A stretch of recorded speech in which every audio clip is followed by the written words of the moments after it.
अगर पूरे एक वर्ष बाद कोई अपना घर लौट रहा हो तो कितना अच्छा लगता है। इस खुशी और उत्सुकता का बखान तो संभव नहीं, लेकिन इसे महसूस अवश्य किया जा सकता है। वहीं अगर किसी राष्ट्र, राज्य या लोक का सबसे चहेता स्वामी, राजा या प्रजापति अपनी प्रजा का हालचाल लेने आ रहा हो तो आप वहां के लोगों की खुशी का तो अंदाज़ा लगा ही सकते हैं। दोस्तों, हम बात कर रहे हैं केरल में महाराजा महाबली के आगमन की, जिनके आने की खुशी में दक्षिण भारत के राज्यों में 10 दिवस का पर्व ओणम मनाया जाता है। हम सभी उत्तर भारत के निवासी ओणम की महिमा को कहाँ ही जानते हैं। जैसे हमारी दिवाली भगवान राम के आगमन का प्रतीक है, ठीक वैसे ही ओणम महाराजा महाबली के आगमन का प्रतीक है। उसका अनूठा पर्व है और यह दक्षिण भारत और उत्तर भारत की संस्कृतियों के समागम का मौका है। आज की इस वीडियो में हम ओणम के पीछे की कहानी, इसे मनाने की विधि और इसकी महिमा की बात करेंगे। नमस्कार दोस्तों, मैं सिद्धार्थ अरोरा आपका बहुत बहुत स्वागत करता हूं अपने इस चैनल प्रसीम एडिटिंग वर्ड पर। ओणम 26 अगस्त से 5 सितंबर तक मनाया जाएगा, जिसका मुख्य दिन थिरुवोणम 5 सितंबर 2025 को होगा, जिस दिन यह माना जाता है कि महाराजा बलि प्रजा से मिलने धरती पर आते हैं।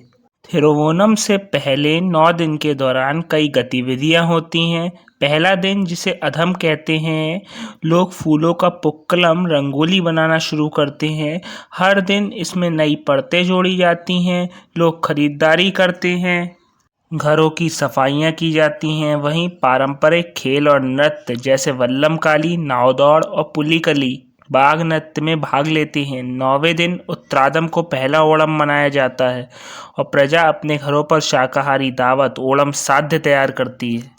आइए अब इस त्योहार के पीछे की कथा को जानते हैं। दैत्य राजा महाबली प्रहलाद जी के पोते थे। वह विष्णु भगवान के अनन्य भक्त, वह पाताल लोक के राजा थे, लेकिन उनका वर्चस्व तीनों लोकों, ब्रह्मांड और स्वर्ग तक था। वह बहुत ही दानवीर और न्यायप्रिय शासक थे कि तीनों लोकों का राजा होने के कारण कहीं न कहीं उनमें भी अहंकार का भाव उत्पन्न होने लगा था और स्वर्ग लोक पर कब्जा हो जाने से देवताओं की भी चिंता बढ़ गई थी। अतः भगवान विष्णु जी ने उनकी परीक्षा लेने का विचार किया और वामन अवतार लिया। वह एक ब्राह्मण के वेश में राजा महाबली के समक्ष पहुंचे और उनसे दान में 3 पग भूमि मांगी। राजा ने भी अपनी बात पर अटल रहकर ब्राह्मण जी को 3 पग भूमि कहीं से भी लेने का वचन दे दिया। इसके बाद भगवान श्री हरि ने अपना कद बढ़ाया और अपने पहले कदम में स्वर्ग और दूसरे कदम में पृथ्वी लोक को नाप लिया। तीसरा कदम उन्हें रखने के लिए कोई स्थान नहीं मिला, तो उन्होंने महाराज से कहा, बताओ राजा महाबली, अब मैं तीसरा पग कहाँ रखूं? इस पर महाराज ने कहा कि मेरे पास मेरे हरि को देने के लिए मेरे प्राणों से अनमोल अन्य कुछ नहीं है, इसलिए आप अपना तीसरा पग मेरे शीश पर रखें। इसके बाद श्री हरि नारायण ने अपना तीसरा पग महाराजा महाबली के शीश पर रखा और वह पाताल लोक में समा गए। उनकी उदारता और दानशीलता से प्रसन्न होकर भगवान श्री हरि ने उन्हें पाताल लोक का राजा बना दिया और वर्ष में एक बार अपनी प्रजा से मिलने आने का आशीर्वाद दिया।